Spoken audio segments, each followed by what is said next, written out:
Like करिए, subscribe करिए, bell icon दबाना बिल्कुल मत भूलिए। ये दोहरा निज़ाम कैसे चलेगा कि आपके इस्लामाबाद में तो एंटी पीटीआई और लाहौर में पीटीआई? सर दोहरा निजाम पाकिस्तान के लिए कोई नई बात नहीं है। इनका तो जिस दिन से पैदा हुए थे तभी से दोहरा निजाम चल रहा था। इन्होंने फातिमा जिन्ना को निपटा दिया, तब से इनका दोहरा निजाम चल रहा था। कुछ लोग ये भी कहते हैं कि मोहम्मद अली जिन्ना की जब तबीयत खराब हुई थी तो उन्होंने गाड़ी खराब कर दी। ये भी एक थ्योरी है पाकिस्तान में कि उसको टाइमली हेल्प ना मिल पाए। कहानियां हैं, I don't know whether they are true और फॉल्स। बहरहाल परवेज अलाई साहब अभी बन चुके हैं चीफ मिनिस्टर, और शरीफ खानदान के जो चिराग थे उनको बाहर कर दिया गया है। तो now all these things, people are going to court, there are cases, there are counter cases. और जो न्यूट्रल्स हैं पाकिस्तान में, the Pakistan army, they have adopted a wait and watch. उनके अपने घोड़े हैं जिन पे पैसा लगा रखा है, और एक ही फौज से दो दो घोड़ों पे पैसे लगा रखे हैं उन्होंने। सो दे वो सेट करके रखा है पाकिस्तान आर्मी ने।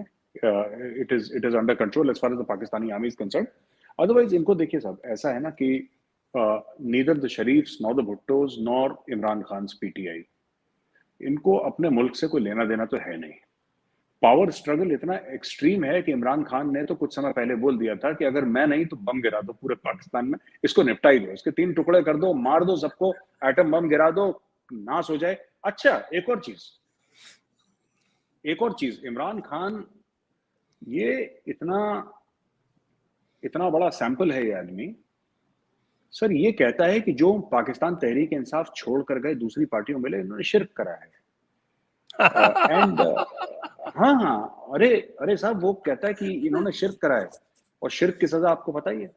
तो इनके तो मौत का फतवा होना चाहिए फिर तो। बिल्कुल सही बात है। इसने इसने बोल दिया है कि ये इन्होंने गैर इस्लामी हरकत करी है, और सरतन सुजदा वाला बस ये मुंह से नहीं बोला उसने, but he implied that, and there are people who have accepted.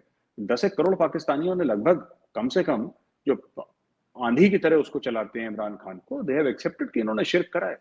अब देखिए, कोई ना कोई पागल जरूर जाके कुछ करेगा वहां पे उनके खिलाफ एक्शन, के पाकिस्तान में पागलों की कमी तो है नहीं। That is the only thing they have in surplus. तो अभी जाके कोई निपटाएगा किसी को, कुछ करेगा? ये they will do something very drastic, I am telling you, because Imran Khan अब ये कहने लगा है, he started believing that he is if not the only but one of the messengers of God. क्योंकि इसको ख्याल आते हैं, इसको सपने आते हैं, इसको ख्वाब में फरिश्ते आते हैं, फिर ये बोलता है शिरक है, ये इस्लामी है, गैर इस्लामी है। यानी कि अगर आप देखिए साहब, आप सोचिए, हम तो मजाक में कर रहे हैं बिकॉज हमें कोई फर्क नहीं पड़ता, लेकिन आप एक सोचिए पाकिस्तान का क्या इन्होंने हाल कर रखा है कि इमरान खान ये कहता है कि अगर आपने पंजाब के इलेक्शंस के दौरान, इसने बोला था कि अगर आपने वोट नहीं दिया मुझे, पाकिस्तान तहरीक इंसाफ को वोट नहीं दिया, तो आप जब कब्र में होंगे तो आपसे जो मौत का फरिश्ता है सवाल पूछेगा आपसे कि जनाब अली आपने क्यों इमरान खान साहब को वोट नहीं दिया।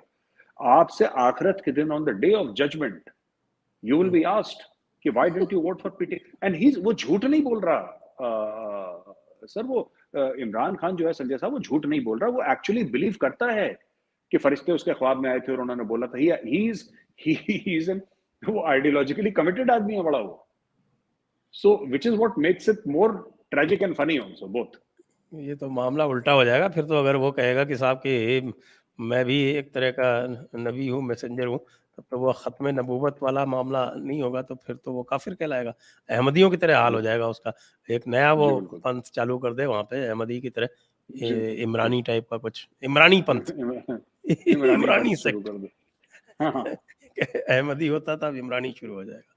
तो ये जी तो खैर बिल्कुल। बात हुई इसकी तो जो है, लेकिन इसका जो जियो स्ट्रेटेजिक इम्प्लीकेशन है, वो अगर पाकिस्तान के लिहाज से देखें तो मुझे तो इसका भविष्य बहुत ही गंभीर दिखाई पड़ता है। आईएमएफ जो है इस वजह से और ठिठक गया है। अभी तक आईएमएफ का जो लोन सैंक्शन हुआ था, जिसके बारे में बात कर रहे थे, अभी तक रिलीज़ नहीं हुआ है। बाजवा साहब जो है वहाँ गुहार लगा रहे हैं, और चाइना ने भी कुछ नहीं दिया, टर्की के पास कुछ है नहीं देने को। और जितने भी मैं देख रहा हूँ चैनल, वो सब कह रहे हैं कि हमारा हाल श्रीलंका जैसा होने वाला है। आप कैसे देख रहे हैं इन सब चीज़ों को? सर मैं, इनका हाल देखिए ना, पाकिस्तान इज ऑलरेडी, मैं बता रहा हूँ, मैं अक्सर ये बात पाकिस्तानियों से कहता हूँ, उनको अच्छी नहीं लगती लेकिन सच है। Some of them have started understanding and believing it and you know agreeing to it. बात यह है सर कि पाकिस्तान, लोग कहते हैं ना कि अयूब खान के समय पे इकोनॉमी हमारी बड़ी अच्छी थी, मुशर्रफ के टाइम पे, जिया के टाइम पे बड़ी अच्छी इकोनॉमी थी। ये सब इनको ये नहीं पता क्यों अच्छी थी। इसलिए अच्छी थी क्योंकि सिएटो सेंटो के टाइम पे इन्होंने अमेरिका से पैसे पकड़े, फर्स्ट अफगान जिहाद में अमेरिका से पैसे पकड़े, अरबों डॉलर, सेकंड अफगान जिहाद में, फिर इन्होंने अरबों, जब अमेरिका खुद चला गया तो अरबों डॉलर पकड़े। तो इन्होंने तो इतने, इनकी बोरोड ग्रोथ है, या तो आईएमएफ से, सऊदी से, यूएई से, चाइना से पैसे लेती हैं, या फिर अमेरिका से इनको मुफ्त में डॉलर मिलते आए। ऐसा थोड़ना है कि इन्होंने कोई अपनी एक्सपोर्ट्स बढ़ा ली और पाकिस्तान की मोटरसाइकिल और कारें दुनिया भर में बिक रही हों, पाकिस्तान के मैन्युफैक्चर्ड मोबाइल फोन दुनिया भर में बिक रहे हों, या पाकिस्तान की मैन्युफैक्चर्ड वॉशिंग मशीन या फ्रिज दुनिया भर में बिक रहे हों। ऐसा तो कुछ भी नहीं है। ये सबका सब पाकिस्तान की, it's all borrowed growth sir. तो ये जो, अगर आर्मी चीफ पाकिस्तान के ये कहते हैं, आर्मी चीफ वेंडी शर्मन के सामने जाते हैं और बोलते हैं कि मैडम, तो थोड़ा सा कुछ अगर हो जाएगा तो ठीक रहेगा, तो बात सिर्फ ये है ना कि वो, उसके गले में मामला अटक गया है।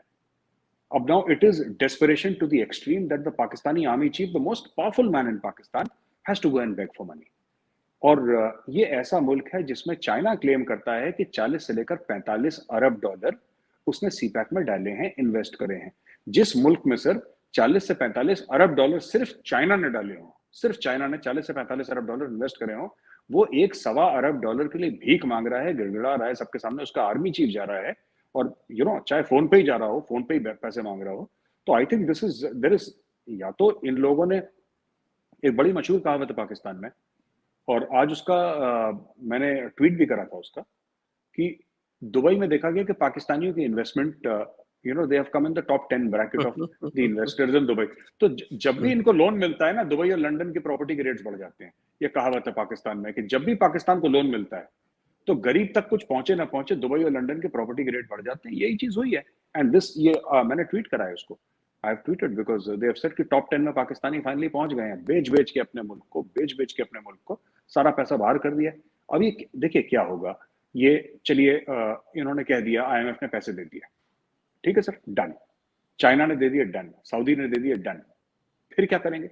Do they have any mechanism of repaying that money?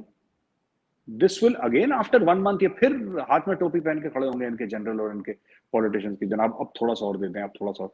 इनका सिर्फ एक ही प्लान है कि मांगते रहो बेटा, एक साथ मांगते रहो, लकीर बना के मांगते रहो, कि क्योंकि they don't have any plan कि ये अपना टैक्स नेट बढ़ाएंगे, अपनी एक्सपोर्ट बढ़ाएंगे, इसके बारे में बातचीत करते ही नहीं। इनका स्टॉक मार्केट इस पे रिएक्ट करता है, स्टॉक मार्केट इसका इस पे मबनी है कि साहब इनको बाहर आईएमएफ से पैसा मिला कि नहीं मिला। एक अफवाह छोड़ दीजिए कि आईएमएफ से पैसा आने वाला है, वो स्टॉक मार्केट जम कर जाता है। आईएमएफ से पैसा आ गया, इनका रुपए थोड़ा सा स्ट्रॉन्गर हो जाता है अगेंस्ट द डॉलर, 2-3 रुपए आगे पीछे हो जाता है। ये तो हाल है इनकी इकोनॉमी का। So they are going nowhere. Thank you for watching. Please don't forget to like, share and subscribe.